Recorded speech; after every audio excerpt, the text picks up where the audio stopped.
ऐसे ही interesting podcast देखने के लिए हमारे चैनल को सब्सक्राइब करें ताकि हमारा वीडियो सबसे पहले आप तक के पहुंचे। और यही एक सवाल बार बार आ रहा है कि कांग्रेस से आखिर वकार खान क्यों, वो भी एक दिन पहले ही फॉर्म भरने की जो आखिरी डेट होती है उससे एक दिन पहले ही वकार खान क्यों देखिए, खटक रहे हैं कि भाई अभी रईस शेख साहब भी आपके साथ में कांग्रेस ना ज्वाइन कर ले। ऑफिसर के साथ, किसी पीए के साथ कोई चीफ इंजीनियर लेवल का ऑफिसर चला है तो वो वकार खान है। किसी डीएमसी लेवल का ऑफिसर अगर किसी पीए के साथ चला है तो वो वकार है। मैं एक साथ 8-8 9-9 ऑफिसर को, और मुझे सारी बातें पता होती है कि जब मैं ये रोड चाहता हूं कि ये जो भी ये लोग बोल रहे हैं कि ये मुकामी नहीं है, मेरा चैलेंज है उन मुकामी कैंडिडेट से कि वो लोग, मैं उनको स्ट्रीट का नाम बोलता हूं, वो सीक्वेंस वाइज बिल्डिंगों के नाम गिना के मुझे बता देवे, और वो मुझे जो बिल्डिंगों स्ट्रीट का नाम बोलेंगे, अगर मैं एक भी बिल्डिंग चूका तो मैं मुकामी नहीं, वो मुकामी। ठीक है, और ये फैसला आवाम करेगी, मदनपुरा की, नागपड़ा की और क्लेरोड की आवाम करेगी इंशाल्लाह। Zaid Ansari the reality talks में आप सभी का एक बार फिर से स्वागत है। मैं जैद अंसारी और आज हमारे साथ है वकार खान। वकार भाई, सबसे पहले आप हमारे चैनल के माध्यम से आप अपने आप को इंट्रोड्यूस कर दीजिए ताकि लोगों आप। जी, मेरा नाम मोहम्मद वकार खान है। मेरे वालिद साहब का नाम है निसार अहमद खान।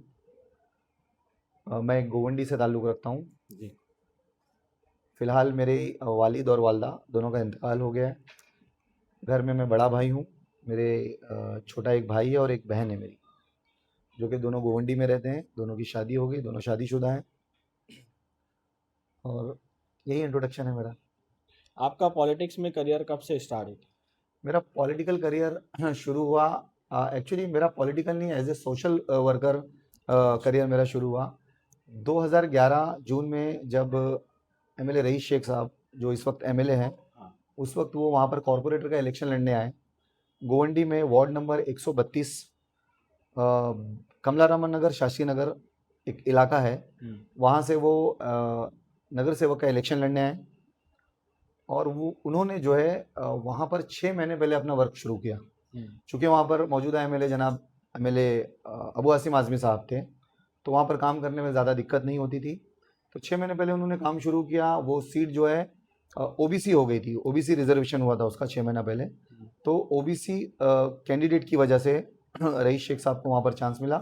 और वो जिस तरह से उनका काम था और जिस तरह से उनकी सोच थी और जो उनका विजन है, वो 6 महीना पहले जब मैं उनके साथ ज्वाइन किया एज ए सोशल वर्कर, मैं उनके पास जॉब पर नहीं था, मैं सोशल वर्कर था, तो उनके साथ मैंने ज्वाइन किया। और जब फरवरी 2012 इलेक्शन का डेट आया, जब तक मैं उनसे 6 महीना जुड़ चुका था। फिर उसके बाद इलेक्शन होने के बाद, इलेक्शन में उनकी जीत हुई, बहुत ही अच्छे मार्जिन से उन्होंने जीत हासिल की। फिर जीतने के बाद जो है उन्होंने मुझे, मेरा काम देखकर 6 महीने में जो मेरा वर्क हुआ, जो मेरी ग्राउंड लेवल पर जो मेरा काम उनको बहुत पसंद आया, मेरे काम करने का तरीका भी उनको बहुत पसंद आया। और जिस तरह से मैं अपने से बड़ों से, अपने से छोटों से गुफ्तगू करता हूँ, सारी चीज़ें वो ऑब्जर्व किए। उसके बाद उन्होंने मुझे एज ए पीए उन्होंने मुझे 2012 में अपने पास रख लिया। और 2012 से एक्चुअली मेरा पॉलिटिकल करियर शुरू हुआ। तो आज 2026 यानी कि करीब करीब 15 सालों का मेरा पॉलिटिकल करियर है। आप मदनपुरे में कब आए और क्यों आए? मदनपुरा में कब आया? मदनपुरा में मैं आया 2017 जनवरी में। और क्यों आया, इसका जवाब ये है कि मैं जिस तरह से वहाँ पर ओबीसी सीट हो गई थी, ओबीसी रिजर्वेशन, उसी तरह से 3 महीना पहले 2017 से 3 महीना पहले, मतलब अक्टूबर 2016 को वहाँ पर एक रिजर्वेशन आया कॉरपोरेशन का, जिसमें हमारे जो जनाब अबू आसिम आज़मी, उनके क्षेत्र में 6 वार्ड लगते हैं।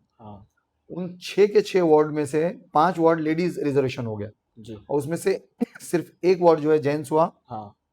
लेकिन उसमें कॉम्प्लिकेशंस बहुत थे। तो रईस भाई को जो है हिजरत करके 2017 में वार्ड नंबर 211 में आना पड़ा। चूंकि रईस भाई को जो है अब तो 5 साल हो गए थे, जब 6 महीना हुआ तो उन्होंने मुझे अपने से अलग नहीं किया। अब तो 5 साल हो गए थे, अब उनका भरोसा और उनका एतमाद मुझ पर और ज़्यादा बढ़ गया था। तो उन्होंने 2017 में मुझे भी यहाँ बुला लिया। और ये उसकी वजह थी कि 2017 से मैं मदनपुरा नागपाड़ा में हूँ। जैसा कि अभी देखा जाए कि रईस शेख अब एमएलए बन चुके हैं, वो भी भिवंडी के। जी तो उसके बाद रईस शेख के एमएलए बनने के बाद से आपने मदनपुरे को कैसा संभाला, मतलब 211 के पूरे वार्ड को आप संभालते हैं, जी जी जी। तो कैसा आपका एक्सपीरियंस कैसा रहा 211? देखिए 2017 में जब जनाब रईस शेख साहब यहाँ पर कॉरपोरेटर बने मदनपुरा हाँ। नागपाड़ा क्लियर रोड पर हम्म, वार्ड नंबर 211 में, हाँ। उसके बाद जो है मुश्किल से 2.5 साल का वक्फा गुजरा। 2017 से 18, 18 से 19 हाँ। और 19 अक्टूबर में हम्म, एमएलए इलेक्शन डिक्लेयर हुआ। हम्म, तो करीब करीब आप देखेंगे तो 2.5 पौने 3 साल का वक्त हुआ। हाँ। ये 2.5 पौने 3 साल के वक्त में रईस शेख साहब की जो जर्नी थी हाँ। वो आउटस्टैंडिंग थी। मतलब आप यकीन नहीं करेंगे, ये मदनपुरा इलाका जो है बहुत तारीखी इलाका है। हाँ। और यहाँ के लोग भी जो है ना, यहाँ पर पीढ़ी दर पीढ़ी, मतलब कोई 100 साल पुराने, कोई 150 साल पुराने, किसी की चौथी पीढ़ी, किसी की तीसरी पीढ़ी। लोगों का ऐसा कहना है, जो 60 साल 65 साल के जो लोग हैं यहाँ पर मौजूद अभी भी माशाल्लाह, बहुत उम्र का जो एवरेज है मदनपुरा नागपाड़ा का बहुत हाई है। तो ऐसे लोगों ने कई बार हाँ। ऑन कैमरा कि हम लोगों ने अपने 50 साल के उम्र में, 60 साल की उम्र में ऐसा काम नहीं देखा जो उन्होंने 2.5 साल में करके दिखाया, जिसमें बहुत बड़े बड़े काम शामिल हैं। एजुकेशन के ताल्लुक से आप देखोगे तो उमर रजब स्कूल, आज वहाँ पर 12, 1250, 1280 बच्चे पढ़ते हैं। उमर रजब स्कूल और पत्थर वाली school, free and quality education, English medium की पढ़ाई, जिसमें हम प्रेमाइसेस बीएमसी का यूज़ करते हैं, लेकिन उसका जो एजुकेशन है वो हम देते हैं। हम यानी कि रईस शेख साहब, उनकी एक एनजीओ है एहतिसाब फाउंडेशन, उसके ज़रिए जितना भी टीचिंग स्टाफ है वो सारा टीचिंग स्टाफ जो है एहतिसाब के तरफ से, एहतिसाब एनजीओ की तरफ से उनको पेमेंट किया जाता है। तो टीचिंग जो है वो हम देते हैं और प्रेमाइसेस हम लोग। तो ये जो सोच है, ये इससे पहले पिछले जो ये लोग बोलते हैं 50 साल में जो है किसी ने ऐसा काम नहीं किया, तो इससे पहले जितने भी नगर सेवक या एमएलएज आए उनकी सोच यहाँ तक नहीं गई। इसीलिए लोग बोलते हैं ना 50 साल में हमने कभी ऐसा काम नहीं देखा। एजुकेशन के ताल्लुक से रईस भाई ने बहुत सारे काम किए हैं। यहाँ पर 4 स्कूल है वार्ड नंबर 211 में। पत्थर वाली स्कूल, जिसको मदनपुरा वोकेशनल एक्चुअली उसका नाम है, तो उसको पत्थर वाली स्कूल बोलते हैं। मेगरा सिटी मार्ग स्कूल है जो साउटर स्ट्रीट थी पहले। पीरखान स्ट्रीट पे उंदेरिया स्कूल है, उंदेरिया म्यूनसिपल स्कूल, और एक है हमारी मोहम्मद उमर रजब स्कूल। 4 म्यूनसिपल स्कूल है। वो 2017 से 2018 तक वो चारों स्कूलों को उन्होंने कंस्ट्रक्शन कराया, रिन्यूएशन करवाया, और हर स्कूल के लिए, किसी के लिए 3 करोड़, किसी के लिए 3.5 करोड़, किसी के लिए 4 करोड़, उमर रजब के लिए उन्होंने 4 करोड़ 80 लाख रुपया जो है कॉरपोरेशन से पास करवाया। उंदेरिया स्कूल है, उंदेरिया म्यूनसिपल स्कूल, और एक है हमारी मोहम्मद उमर रजब स्कूल। 4 म्यूनसिपल स्कूल है।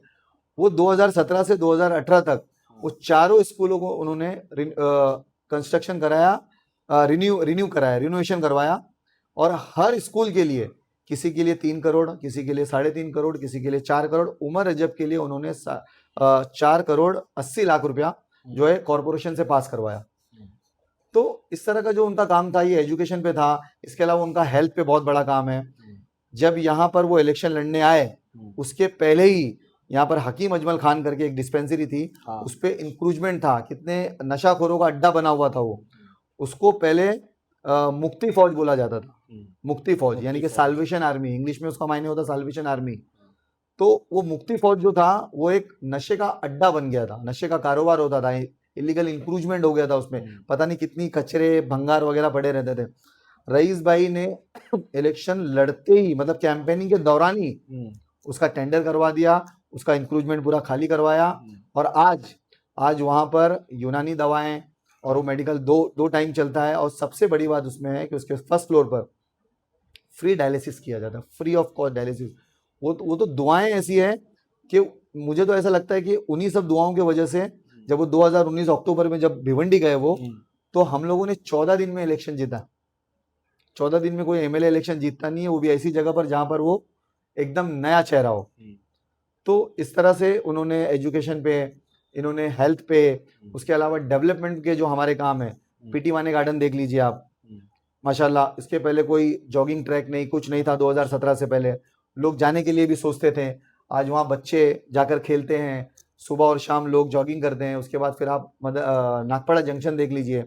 नागपाड़ा जंक्शन आज वहाँ पर आप अगर मतलब बोलना चाहे तो pride of Mumbai, iconic Nagpada junction, वहां पर 25 मीटर लंबा जो है, 25 मीटर ऊंचा नेशनल फ्लैग लगा हुआ है जो मदनपुरा की नाक है। इसके अलावा हमारी जो तहजीब है, हमारी जो पुरानी तहजीब जो कहीं ना कहीं गुम हो जाती है, जैसे मिर्जा गालिब, तो वो मिर्जा गालिब रोड है जिसको क्लेयर रोड आज भी लोग बोलते हैं, तो मिर्जा गालिब रोड को उनके नाम को जिंदा करने के लिए पीटी मानी गार्डन के जो वॉल है उस पर हम लोगों ने म्यूरल बनाया, रईस शेख साहब ने म्यूरल बनाया जिसमें मिर्जा गालिब की पूरी जर्नी दिखाई गई, उनके अशार लिखे गए वहां पर। मौलाना अबुल कलाम आजाद, बहुत कम लोग, जैसे डॉक्टर बाबा साहब अम्बेडकर का नाम अगर हमारे जो जय भीम के भाई जो लेते हैं तो कभी भी डॉक्टर बाबा साहब अम्बेडकर नहीं बोलते, भारत रत्न डॉक्टर बाबा साहब अम्बेडकर बोलते हैं। लेकिन हम जो हमारी जो कौम है, अबुल कलाम आजाद बहुत आसानी से बोल देती, लेकिन वो उनको भी भारत रत्न दिया गया था। तो भारत रत्न मौलाना अबुल कलाम आजाद का म्यूरल पूरा बनाया, उनकी जर्नी बनाई गई, कैसे उनका बचपन उसमें दर्शाया गया है, किस तरह से वो पढ़ाई किए मदरसे में, किस तरह से मतलब उनकी मतलब घर में पढ़ाई करने के बाद उनकी क्वालिफिकेशन इतनी हाई, और उनकी पूरी जर्नी क्विट इंडिया मूवमेंट वगैरह सारी जर्नी उसमें दिखाई गई। तो ये सारी जो चीजें हैं ये मतलब सोच के परे है। कौन सोच सकता है ऐसा? एक विजन रखने वाला लीडर ही सोच सकता है। तो इस तरह के डेवलपमेंट के काम है, बहुत सारे इंक्रूजमेंट थे रोड पर। मॉडर्न रोड आप चल नहीं सकते थे, मतलब झोपड़े थे, उनकी जिंदगी बहुत, मतलब उनके बच्चों की जिंदगी कैसे गुजर रही थी। आप अरब मस्जिद में जाएंगे मौलाना आजाद रोड पर, तो अरब मस्जिद के जस्ट सामने आप देखेंगे पूरा झोपड़पट्टी थी, वहां पर गुटखा और सिगरेट ऐसा धड़ल्ले से बिकता था। तो उनको भी उनकी अच्छी जिंदगी देने के लिए उनका इंक्रूजमेंट को हटाया गया और उनको शिफ्टिंग यहाँ से दी गई चेम्बूर मुकुंद नगर में, और अच्छी बिल्डिंग, साफ सुथरी बिल्डिंग और अच्छा घर उनको दिया गया, और यहाँ पर रोड को भी साफ किया गया। बहुत सारे डेवलपमेंट के काम है। देखिए, मैं एक्चुअली सोच के बैठूंगा ना आपसे बात करने, ऐसे तो आप पता नहीं क्या क्या सवाल लिख के लाए, लेकिन मैं सोच के बोलूंगा ना तो मैं गिनाता ही चला जाऊंगा। उसके अलावा जितनी भी बिल्डिंगें हैं मदनपुरा के अंदर, नागपाड़ा के अंदर, क्लियर रोड में कोई ऐसी बिल्डिंग नहीं बची है जिसमें रईस शेख साहब की टाइल आपको नहीं मिलेगी। और वो सारे काम हम लोगों ने, मैं और मेरा भाई, छोटा भाई फरदीन खान, जो क्लियर रोड और नागपाड़ा का एरिया इलाका देखता है, हम लोगों ने उस काम को एग्जीक्यूट करवाया है। एक एक बिल्डिंग के अंदर खड़े रह के काम करवाया है। काम करने में होने वाली परेशानी, रोड बनते वक्त होने वाली परेशानी को हम लोगों ने फेस किया है, और ये सारे काम में हम लोग रईस शेख साहब के साथ पेश रहे हैं। और ये बोलना मतलब गलत नहीं होगा कि अगर 100% उनका है तो 10% हमारा भी उसमें हक है। जी। आप 211 से ही इलेक्शन क्यों लड़ना चाहते? देखिए, सबसे पहले तो मैं ये बता दूं कि मैं इलेक्शन लड़ना नहीं चाहता। यहाँ की आवाम, मदनपुरा की आवाम, नागपाड़ा की आवाम, क्लियर रोड की आवाम, जिसमें first second third Sakli street के जिम्मेदारान, फोर्थ साकली स्ट्रीट के जिम्मेदारान, जूनी मस्जिद कंपाउंड के जिम्मेदारान, भाजी गली, हुसैनी बाग, साड़ी बाजार, डगर चाल, लोहे की चाल, Shirin Bai chawl, first second third fourth Pir Khan street, Clare road, Spence lane, first second third Gelabai street, Umar Ajab road, गोश बाजार, आदम सिद्दीक लेन, ये सारे पूरे 211 के हर कोने कोने के जिम्मेदारान, इन्होंने एक मशवरती मीटिंग की जिसमें करीब करीब 100 लोग शामिल थे। उन्होंने ये मीटिंग की, और वो मीटिंग का उनका सिर्फ मुद्दा ये था, वकार नहीं था, उनका मुद्दा ये था कि ये जितने भी डेवलपमेंट के और अच्छे काम रईस शेख साहब के जरिए करवाए गए हैं, इन सभी कामों को किस तरह से बचाया जाए, या फिर जैसे ये चल रहा है उसको किस तरह से इसी तरह से चलाया जाए। तो ये काम कौन सबसे बेहतर तरीके से कर सकता है? जैसे अभी मैंने आपको थोड़ी देर पहले बताया कि ये सारे काम हम लोगों ने एग्जीक्यूट करवाए रईस भाई के गाइडेंस में, मैंने और फरदीन ने। तो लोग ये चाहते हैं, यहाँ के जिम्मेदारान ये चाहते हैं कि ये काम इसी तरह से चलता रहे। तो ये काम कौन सबसे बेहतर तरीके से कर सकता है? तो वकार कर सकता है। तो इन्होंने मेरा नाम आगे किया, जनाब रईस शेख साहब से मशवरा किया, रईस भाई ने उनकी आवाज़ पे लब्बैक कहा। उसके बाद फिर मुझे आगे कर दिया गया। मैं इलेक्शन लड़ नहीं रहा हूँ, मुझे 211 की मदनपुरा नागपाड़ा की क्लियर रोड की आवाम लड़ा रही। जैसे अभी देखा जाए तो 211 में बहुत ही मजबूत कैंडिडेट भी है, जैसे अज्जू है, एजाज खान है, असलम मर्चेंट है, शाकिर अंसारी है। तो आप उन लोगों को कैसा देखा? मतलब वो आपकी मजबूत कैंडिडेट की लिस्ट में मेरा नाम है कि नहीं है? है ना भाई, आपसे ही सवाल कर रहा हूँ ना मैं। सवाल आपसे ही कर रहा हूँ। ठीक है, आपने अभी कुछ नाम लिए, क्या शाकिर अंसारी और क्या लिया आपने? असलम असलम, मर्चेंट, और एक तीसरा क्या है? एजाज खान। एजाज खान। हाँ, जो समाजवादी पार्टी से अच्छा अच्छा, कैंडिडेट। हाँ। तो आप उन सबको कैसा देखेंगे, मतलब आपको टफ करेंगे या फिर आपको है कॉन्फिडेंस कि आप? देखिए, ये जो इलेक्शन होता है ना, कॉरपोरेशन का इलेक्शन, जी ये कोई आइडियोलॉजी का इलेक्शन नहीं होता है, मतलब जी। कोई कानून बनाने का। वो लोग भी काम जो है, उनके भी मैनिफेस्टो होंगे, उनके भी कुछ विजन होंगे काम करने के। मैं नहीं जानता वो लोगों को मतलब किस तरह से काम करना है। मुझे एक्चुअली रईस भाई के जो किए हुए डेवलपमेंट के काम, एजुकेशन, हेल्थ, जितने भी उनके काम किए हैं, उनको एज इट इज वैसे ही बरकरार रखना। और उसके अलावा भी, चूंकि मैं पूरे वार्ड का कोना कोना जानता हूँ, मेरे जहन में बहुत सारी चीजें ऐसी है कि मैं रईस भाई की गाइडेंस में उनसे मशवरा करके, चूंकि अब मैं उस पार्टी का नहीं रहा, वो समाजवादी पार्टी के एमएलए हैं, तो उनकी उनके मशवरा लेकर, और जनाब अमीन पटेल, वर्षा ताई, असलम शेख साहब, मैं इन लोगों से इन लोगों की गाइडेंस में इंशाल्लाह बहुत सारे ऐसे काम हैं जो मुझे मेरे जहन में है। वो मैं भी आपको बताना इसलिए नहीं चाहता क्योंकि वो उनके मैनिफेस्टो में शामिल हो जाएंगे और वो कैच कर लेंगे। क्योंकि बहुत सारी चीज़ें ऐसी है, देखिए हम लोगों ने ना लाइब्रेरी के बहुत जगह हम लोगों ने तलाश करने की कोशिश की। हरी मस्जिद, बड़ी मस्जिद, जो आदम सिद्दीक बड़ी मस्जिद है, मदनपुरा की सबसे बड़ी मस्जिद, उसके जस्ट सामने ईसा बिल्डिंग है। ईसा बिल्डिंग के 3rd फ्लोर पे जो है ना, एजुकेशन डिपार्टमेंट के 3-4 कमरे हैं। हम लोगों ने कोशिश की थी वहां पर कुछ एजुकेशन के ऊपर जो संस्थाएं काम करती हैं, उनको लेकर कोशिश की थी। लेकिन प्रॉब्लम ये आया वहां पर कि वो जो जगह थी वो थी बीएमसी की, मतलब बीएमसी एजुकेशन डिपार्टमेंट की थी, लेकिन वो रेंटल जगह थी, तो उसमें हम लोग बहुत ज्यादा फंड नहीं लगा सकते थे। 2 लाख से ज्यादा फंड नहीं लगता था। लाइब्रेरी बनाने में कम से कम 25 से 30 लाख रुपए का फंड था, तो जो कि वो हो नहीं पाया। कमिश्नर तक हम लोगों ने कोशिश की, लेकिन वो नहीं हो पाया। अब वो बिल्डिंग डेवलपमेंट में भी चली गई है, वो जगह मिलेगी एजुकेशन को। देखिए, एक चीज तो मैंने बताई थी आपको, तो जिस दिन वो डेवलप होगा एजुकेशन डिपार्टमेंट के अंडर में, वो जब एफएसआई जाएगा, तो मेरा सबसे पहला टारगेट होगा कि उसको एक बेहतरीन लाइब्रेरी बनाना। और उसके अलावा भी अब बहुत सारी सोच है, अभी मैं बातों बातों में बयान कर दूंगा तो चोरी हो जाएगी वो चीजें। तो ऐसी बहुत सारी चीजें, लेकिन फिर भी हम लोग नाकाम नहीं हुए। हम लोगों ने बाबा सरोवर चौक पर, जहां पर कबाब तला जाता था और पता नहीं कौन कौन सी चीजें क्या क्या होता था, मतलब कबाब तला जाता था, मतलब ऐसा नहीं है कि, मतलब उसके अलावा भी बहुत सारी चीजें ऐसी होती थी जो अनवांटेड चीजें थी। गरम गरम तेल, कोई बच्चा वहां से गुजर गया, किसी के ऊपर चला जाए, तो हम लोगों ने उस जगह को जो है साफ करवा कर वहां पर एक बहुत बेहतरीन लाइब्रेरी बनवाई, जिसमें आप यकीन कीजिए आज वहां पर हम लोगों ने वहां पर अखबार आते हैं, कुछ 7 या 8 किस्म के अखबार आते हैं। लोग मदनपुरा के जो रिटायर्ड लोग हैं और जो मदनपुरा के जो अखबार से अभी भी ताल्लुक रखने वाले लोग हैं, अभी हमारे तो मोबाइल से सारी चीजें, लेकिन आज भी वहां पर अखबार पढ़ते हैं। मेरे ख्याल से मेरी नॉलेज में तो नहीं है, लेकिन कुछ 50 से ज्यादा लोग डेली वहां पर अखबार पढ़ते हैं। उसके अलावा नीट की, JEE की वहां पर किताबें, जो गरीब बच्चे मतलब जो अफोर्ड नहीं कर सकते हैं, 3,000, 3,500, 4,000 की जो किताबें होती है, वो वहां पर अपना आधार कार्ड का जेरोक्स रख के वो लेकर जाते हैं फ्री में, और 3 दिन 4 दिन अपने घर पे रखकर पढ़ाई करके वो वापस ला कर देते हैं।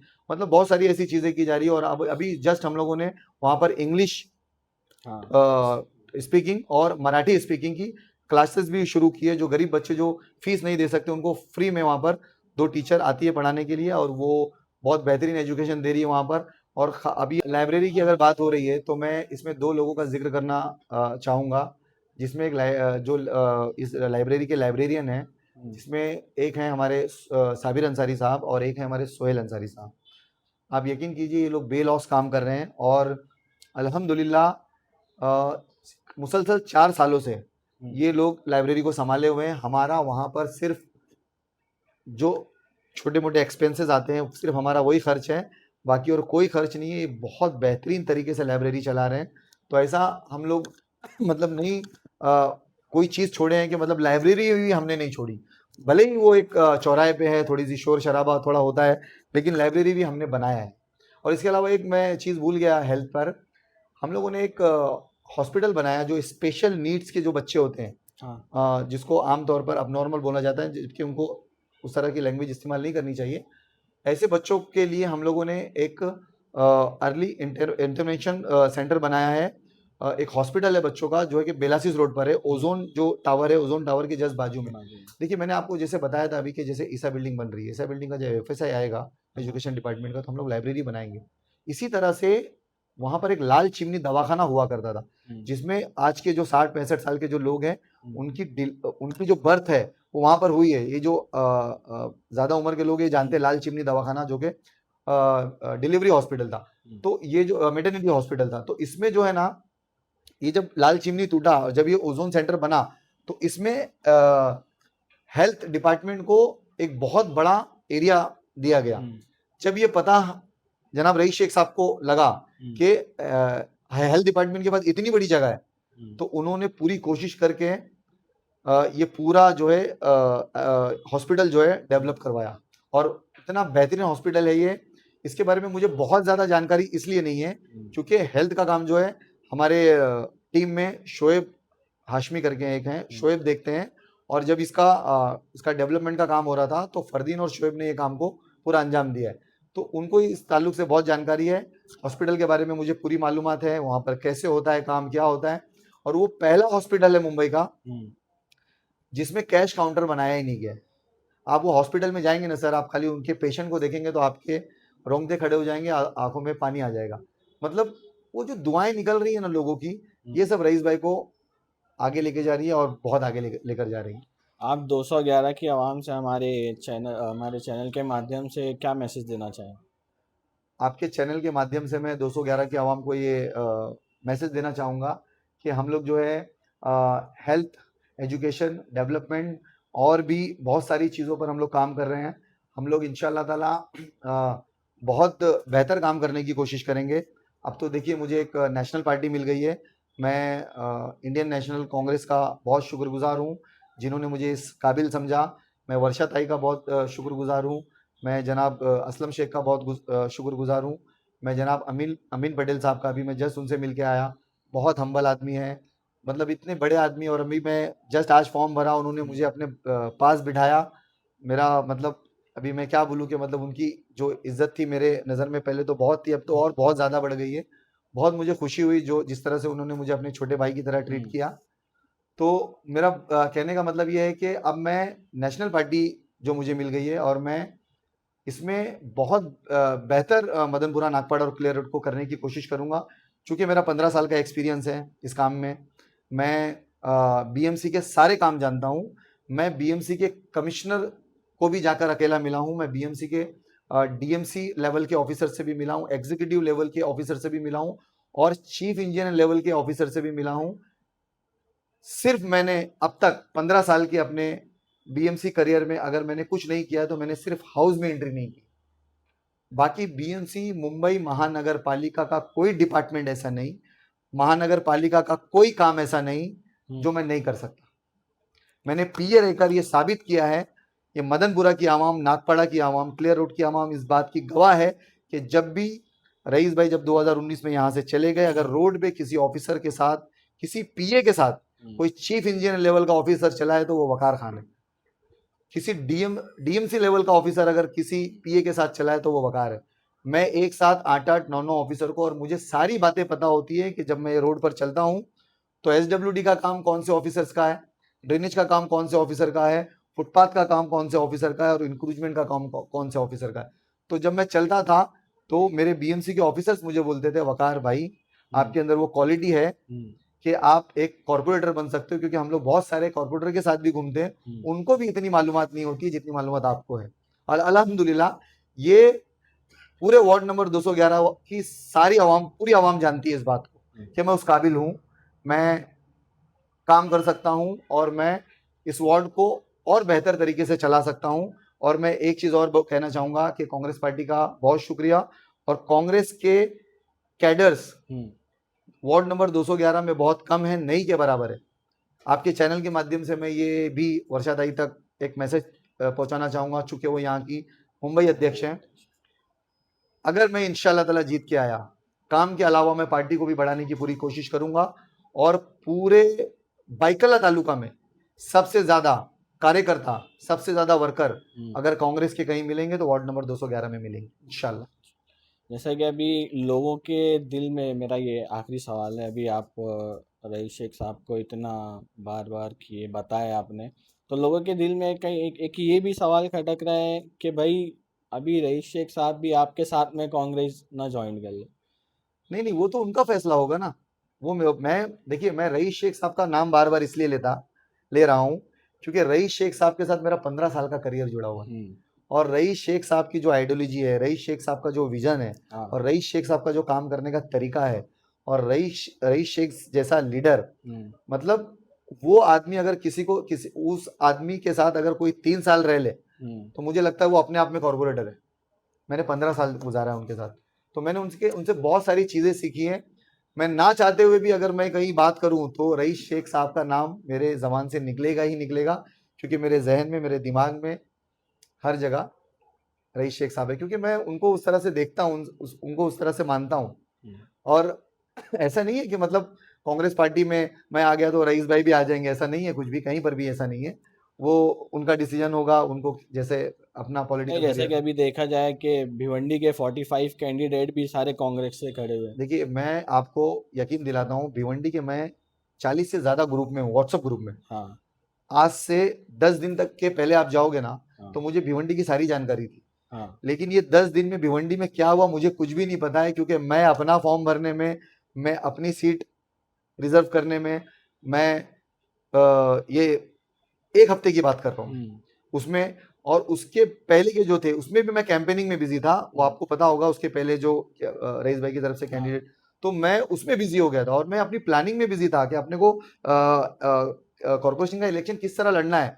तो वो जो वो होता है, स्ट्रेटेजी होती है बनाने की, कॉर्पोरेशन इलेक्शन लड़ने की, वो सारी स्ट्रेटेजी मुझे बनानी थी। तो मैं उस ग्रुप में भी ध्यान नहीं देता था, और मुझे अभी भी नहीं पता है कि वहां पर कौन से भाई को मिला है, कौन से भाई को कौन सी पार्टी से मिला, अभी भी मुझे नहीं पता है। उसके बाद भी मेरी टिकट कंफर्म हुई, उसके बाद फिर मैं फॉर्म भरने में बिजी हो गया, फॉर्म भर के बिजी, आज हमारी रैली हुई, आज मैंने फॉर्म सबमिशन किया, उसके बाद फिर मैं बैठा, आज हमारी टीम के साथ स्ट्रेटेजी बना रहा था किस तरह से इलेक्शन लड़ना है आगे, और हम लोग इंशाल्लाह बहुत बेहतर तरीके से इलेक्शन लड़ेंगे। जैसे कि अभी देखा जाए कि लोगों के दिल में यही एक सवाल बार बार आ रहा है कि कांग्रेस से आखिर वकार खान की, वो भी एक दिन पहले ही फॉर्म भरने की जो आखिरी डेट होती है उससे एक दिन पहले ही वकार खान क्यों? देखिए, सिर्फ कांग्रेस में ऐसा नहीं हुआ है, वाहिद एक आम आदमी पार्टी, जहां तक मुझे याद है, उन्होंने ही अपना कैंडिडेट डिक्लेयर किया था। बाकी सारी पार्टियों ने एक दिन पहले ही अपना कैंडिडेट डिक्लेयर किया।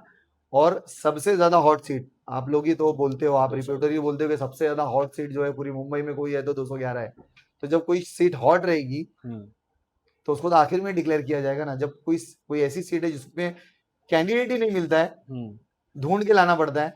अब ऐसी कोई सीट जिसमें एक ही वार्ड के अंदर एक ही पार्टी के 5-5 कैंडिडेट दावेदार हों, आप समझ रहे ना, 5-5, तो ऐसी जो है सीट के लिए तो आखिरी दिन में ही डिसीजन लेना पड़ेगा।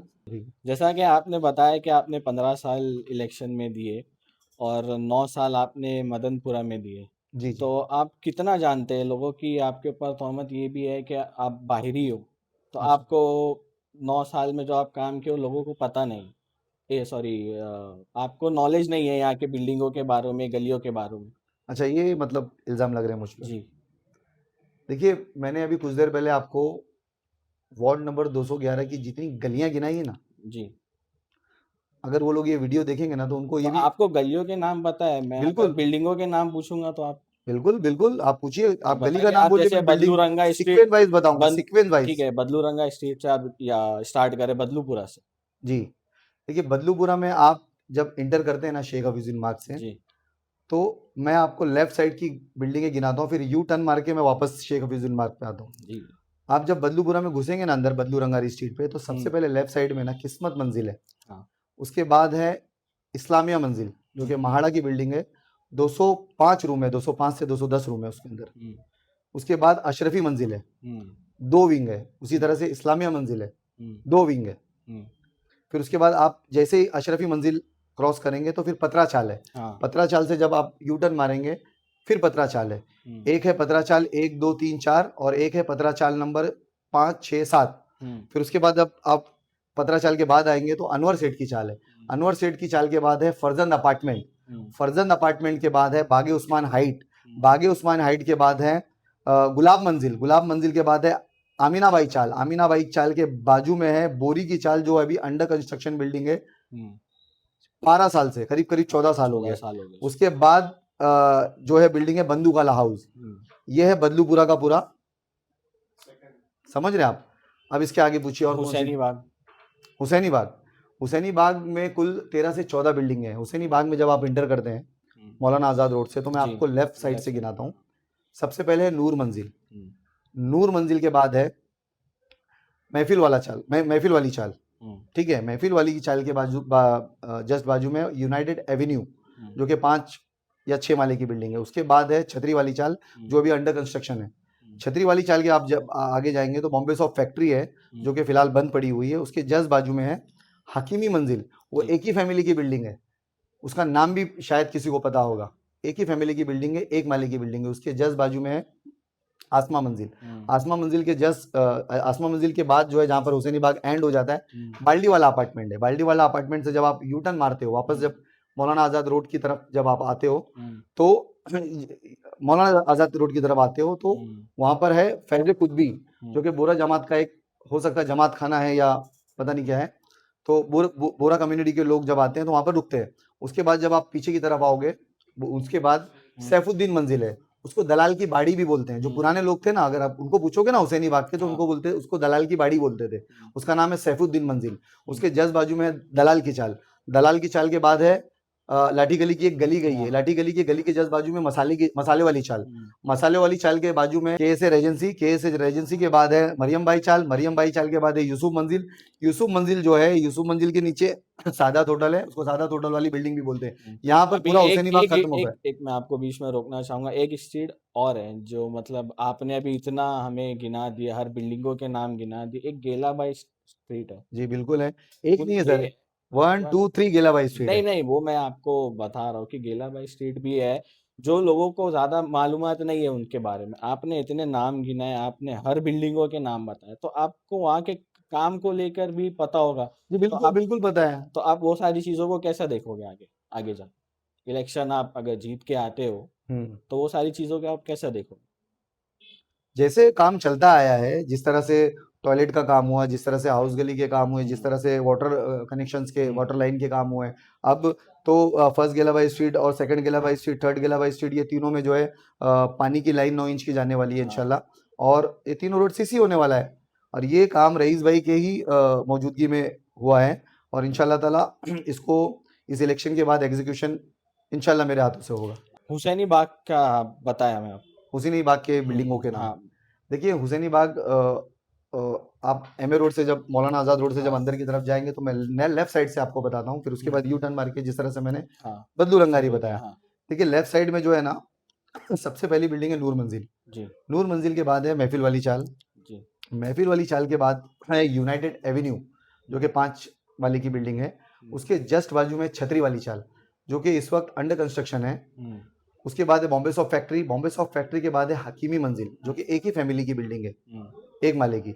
उसके जस्ट बाजू में आसमा मंजिल, आसमा मंजिल के बाद है बाल्डी वाला अपार्टमेंट। अब बाल्डी वाला अपार्टमेंट से जब आप यू टर्न मारते हो क्योंकि उसके आगे रोड खत्म हो गया हुसैनी बाग का, उसके बाद जो है फैज कुतबी है जो बोरा कम्युनिटी का शायद जमात खाना है। उसके जस्ट बाजू में है सैफुद्दीन मंजिल जिसको वहाँ के पुराने लोग जानते हैं, उसका नाम है दलाल की बाड़ी, पहले दलाल की बाड़ी बोलते थे, फिर अभी एक्चुअली उसका नाम है सैफुद्दीन मंजिल। सैफुद्दीन मंजिल के बाद है दलाल की चाल, उसके बाद लाठी गली की एक छोटी सी गली गई है वहाँ से, उसके बाद है मसाले वाली चाल, मसाले वाली चाल के जस्ट बाजू में के एस रेजेंसी के जस्ट बाजू में है मरियम बाई चाल, मरियम बाई चाल के बाद है यूसुफ मंजिल जिसमें सादात होटल है, उसको सादात होटल वाली बिल्डिंग भी बोलते हैं। यहाँ पर हुसैनी बाग खत्म होता है। जैसा कि अभी देखा जाए आपने पूरी बिल्डिंगों के नाम गिना दिए, माशाल्लाह से, बहुत अच्छी बात। सर ये सिर्फ बिल्डिंगों के नाम नहीं, मुझे इन बिल्डिंगों के जिम्मेदारान के भी नाम पता है।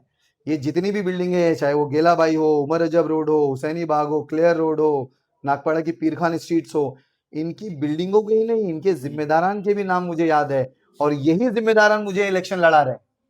और मैं चैलेंज करता हूँ, जो आप बोल रहे हो ना कि मैं मुकामी नहीं हूँ, मेरा तो बोलना नहीं है, ये लोगों का बोलना। ठीक है, तो मैं उन लोगों को ये बोलना चाहता हूँ कि ये जो भी ये लोग बोल रहे हैं कि ये मुकामी नहीं है, मेरा चैलेंज है उन मुकामी कैंडिडेट से कि वो लोग, मैं उनको स्ट्रीट का नाम बोलता हूँ, वो सीक्वेंस वाइज बिल्डिंगों के नाम गिना के मुझे बता देवे, और वो मुझे जो बिल्डिंगों स्ट्रीट का नाम बोलेंगे, अगर मैं एक भी बिल्डिंग चूका तो मैं मुकामी नहीं, वो मुकामी। ठीक है, और ये फैसला आवाम करेगी, मदनपुरा की, नागपाड़ा की और क्लेरोड की आवाम करेगी इंशाल्लाह करके। ये पूरा जो है हॉस्पिटल जो है डेवलप करवाया, और इतना बेहतरीन हॉस्पिटल है ये। इसके बारे में मुझे बहुत ज़्यादा जानकारी इसलिए नहीं है क्योंकि हेल्थ का काम जो है हमारे टीम में शोएब हाशमी करके एक हैं, शोएब देखते हैं। और जब इसका डेवलपमेंट का काम हो रहा था तो फरदीन और शोएब ने ये काम को पूरा अंजाम दिया है, तो उनको इस ताल्लुक से बहुत जानकारी है। हॉस्पिटल के बारे में मुझे पूरी मालूमात है, वहाँ पर कैसे होता है काम, क्या होता है। और वो पहला हॉस्पिटल है मुंबई का जिसमें कैश काउंटर बनाया ही नहीं गया। आप वो हॉस्पिटल में जाएंगे ना सर, आप खाली उनके पेशेंट को देखेंगे तो आपके रोंगटे खड़े हो जाएंगे, आंखों में पानी आ जाएगा। मतलब वो जो दुआएं निकल रही है ना लोगों की, ये सब रईस भाई को आगे लेके जा रही है और बहुत आगे लेकर जा रही है। आप 211 की आवाम से हमारे चैनल के माध्यम से क्या मैसेज देना चाहें? आपके चैनल के माध्यम से मैं 211 की आवाम को ये मैसेज देना चाहूँगा कि हम लोग जो है हेल्थ, एजुकेशन, डेवलपमेंट और भी बहुत सारी चीज़ों पर हम लोग काम कर रहे हैं। हम लोग इंशाल्लाह ताला बहुत बेहतर काम करने की कोशिश करेंगे। अब तो देखिए मुझे एक नेशनल पार्टी मिल गई है। मैं इंडियन नेशनल कांग्रेस का बहुत शुक्रगुजार हूँ जिन्होंने मुझे इस काबिल समझा। मैं वर्षा ताई का बहुत शुक्रगुजार हूँ। मैं जनाब असलम शेख का बहुत शुक्रगुजार हूँ। मैं जनाब अमीन पटेल साहब का भी, मैं जस्ट उनसे मिल के आया। बहुत हम्बल आदमी है, मतलब इतने बड़े आदमी। और अभी मैं जस्ट आज फॉर्म भरा, उन्होंने मुझे अपने पास बिठाया। मेरा मतलब अभी मैं क्या बोलूँ कि मतलब उनकी जो इज्जत थी मेरे नज़र में पहले तो बहुत थी, अब तो और बहुत ज़्यादा बढ़ गई है। बहुत मुझे खुशी हुई जो जिस तरह से उन्होंने मुझे अपने छोटे भाई की तरह ट्रीट किया। तो मेरा कहने का मतलब ये है कि अब मैं नेशनल पार्टी जो मुझे मिल गई है और मैं इसमें बहुत बेहतर मदनपुरा, नागपाड़ा और क्लियर रोड को करने की कोशिश करूंगा। चूंकि मेरा 15 साल का एक्सपीरियंस है इस काम में, मैं बीएमसी के सारे काम जानता हूं। मैं बीएमसी के कमिश्नर को भी जाकर अकेला मिला हूं, मैं बीएमसी के डीएमसी लेवल के ऑफिसर से भी मिला हूं, एग्जीक्यूटिव लेवल के ऑफिसर से भी मिला हूं और चीफ इंजीनियर लेवल के ऑफिसर से भी मिला हूं। सिर्फ मैंने अब तक 15 साल के अपने बीएमसी करियर में अगर मैंने कुछ नहीं किया तो मैंने सिर्फ हाउस में एंट्री नहीं की।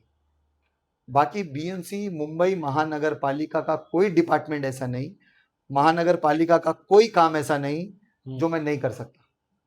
मैंने पीए रहकर ये साबित किया है।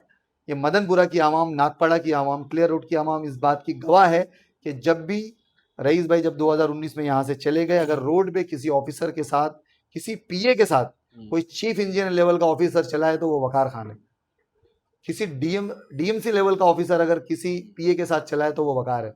मैं एक साथ 8-8, 9-9 ऑफिसर को, और मुझे सारी बातें पता होती है कि जब मैं रोड पर चलता हूँ तो एसडब्ल्यूडी का काम कौन से ऑफिसर्स का है, ड्रेनेज का काम कौन से ऑफिसर का है, फुटपाथ का काम कौन से ऑफिसर का है और इंक्रूजमेंट का काम कौन से ऑफिसर का है। तो जब मैं चलता था तो मेरे बीएमसी के ऑफिसर्स मुझे बोलते थे, वकार भाई आपके अंदर वो क्वालिटी है कि आप एक कॉर्पोरेटर बन सकते हो। क्योंकि हम लोग बहुत सारे कॉर्पोरेटर के साथ भी घूमते हैं, उनको भी इतनी मालूमात नहीं होती जितनी मालूमात आपको है। और अल्हम्दुलिल्लाह ये पूरे वार्ड नंबर 211 की सारी आवाम, पूरी आवाम जानती है इस बात को कि मैं उस काबिल हूँ, मैं काम कर सकता हूँ और मैं इस वार्ड को और बेहतर तरीके से चला सकता हूँ। और मैं एक चीज़ और कहना चाहूँगा कि कांग्रेस पार्टी का बहुत शुक्रिया, और कांग्रेस के कैडर्स वार्ड नंबर 211 में बहुत कम है, नहीं के बराबर है। आपके चैनल के माध्यम से मैं ये भी वर्षादाई तक एक मैसेज पहुंचाना चाहूँगा, चूँकि वो यहाँ की मुंबई अध्यक्ष हैं। अगर मैं इंशाल्लाह ताला जीत के आया, काम के अलावा मैं पार्टी को भी बढ़ाने की पूरी कोशिश करूँगा। और पूरे बाइकला तालुका में सबसे ज़्यादा कार्यकर्ता, सबसे ज़्यादा वर्कर अगर कांग्रेस के कहीं मिलेंगे तो वार्ड नंबर 211 में मिलेंगे इंशाल्लाह। जैसा कि अभी लोगों के दिल में, मेरा ये आखिरी सवाल है, अभी आप रईस शेख साहब को इतना बार बार किए बताया आपने, तो लोगों के दिल में कहीं एक ये भी सवाल खटक रहा है कि भाई अभी रईस शेख साहब भी आपके साथ में कांग्रेस ना ज्वाइन कर ले। नहीं नहीं, वो तो उनका फैसला होगा ना। वो मैं देखिए, मैं रईस शेख साहब का नाम बार बार इसलिए ले रहा हूँ क्योंकि रईस शेख साहब के साथ मेरा 15 साल का करियर जुड़ा हुआ है। और रईस शेख साहब की जो आइडियोलॉजी है, रईस शेख साहब का जो विजन है, हाँ। और रईस शेख साहब का जो काम करने का तरीका है, और रईस शेख जैसा लीडर, मतलब वो आदमी अगर किसी उस आदमी के साथ अगर कोई 3 साल रह ले तो मुझे लगता है वो अपने आप में कॉर्पोरेटर है। मैंने 15 साल गुजारा है उनके साथ, तो मैंने उनसे बहुत सारी चीजें सीखी हैं। मैं ना चाहते हुए भी अगर मैं कहीं बात करूं तो रईस शेख साहब का नाम मेरे जबान से निकलेगा ही निकलेगा, क्योंकि मेरे जहन में, मेरे दिमाग में हर जगह रईस शेख साहब है, क्योंकि मैं उनको उस तरह से देखता हूँ, उनको उस तरह से मानता हूँ। और ऐसा नहीं है कि मतलब कांग्रेस पार्टी में मैं आ गया तो रईस भाई भी आ जाएंगे, ऐसा नहीं है, कुछ भी कहीं पर भी ऐसा नहीं है। वो उनका डिसीजन होगा, उनको जैसे अपना पॉलिटिकल जैसे कि अभी देखा जाए कि भिवंडी के 45 कैंडिडेट भी सारे कांग्रेस से खड़े हुए हैं। देखिए, मैं आपको यकीन दिलाता हूँ, भिवंडी के मैं 40 से ज्यादा ग्रुप में हूँ, व्हाट्सएप ग्रुप में। हाँ। आज से 10 दिन तक के पहले आप जाओगे ना, हाँ। तो मुझे भिवंडी की सारी जानकारी थी। हाँ। लेकिन ये 10 दिन में भिवंडी में क्या हुआ मुझे कुछ भी नहीं पता है, क्योंकि मैं अपना फॉर्म भरने में, मैं अपनी सीट रिजर्व करने में, मैं ये 1 हफ्ते की बात कर रहा हूँ उसमें, और उसके पहले के जो थे उसमें भी मैं कैंपेनिंग में बिजी था। वो आपको पता होगा, उसके पहले जो रईस भाई की तरफ से कैंडिडेट, तो मैं उसमें बिजी हो गया था, और मैं अपनी प्लानिंग में बिजी था कि अपने को कॉर्पोरेशन का इलेक्शन किस तरह लड़ना है। तो वो जो वो होता है, स्ट्रेटेजी होती है बनाने की, कॉर्पोरेशन इलेक्शन लड़ने की, वो सारी स्ट्रेटेजी मुझे बनानी थी। तो मैं उस ग्रुप में भी ध्यान नहीं देता था, और मुझे अभी भी नहीं पता है कि वहां पर कौन से भाई को मिला है, कौन से भाई को कौन सी पार्टी से मिला, अभी भी मुझे नहीं पता है। उसके बाद भी मेरी टिकट कंफर्म हुई, उसके बाद फिर मैं फॉर्म भरने में बिजी हो गया, फॉर्म भर के बिजी में आज हमारी रैली हुई, आज मैंने फॉर्म सबमिशन किया। उसके बाद फिर मैं बैठा आज हमारी टीम के साथ स्ट्रेटेजी बना रहा था किस तरह से इलेक्शन लड़ना है आगे, और हम लोग इंशाल्लाह बहुत बेहतर तरीके से इलेक्शन लड़ेंगे।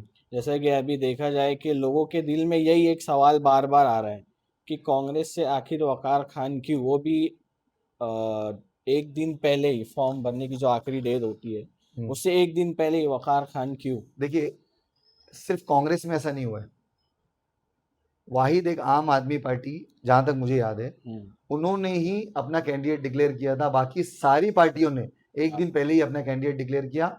और सबसे ज्यादा हॉट सीट, आप लोग ही तो बोलते हो, आप रिपोर्टर ही बोलते हो कि सबसे ज्यादा हॉट सीट जो है पूरी मुंबई में कोई है तो 211 है। तो जब कोई सीट हॉट रहेगी तो उसको तो आखिर में डिक्लेयर किया जाएगा ना। जब कोई ऐसी सीट है जिसमें कैंडिडेट ही नहीं मिलता है, ढूंढ के लाना पड़ता है।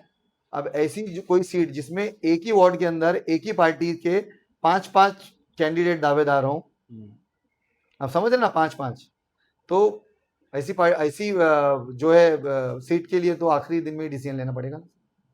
बहुत बहुत शुक्रिया हमारे चैनल को टाइम देने के लिए, हमसे बात करने के लिए।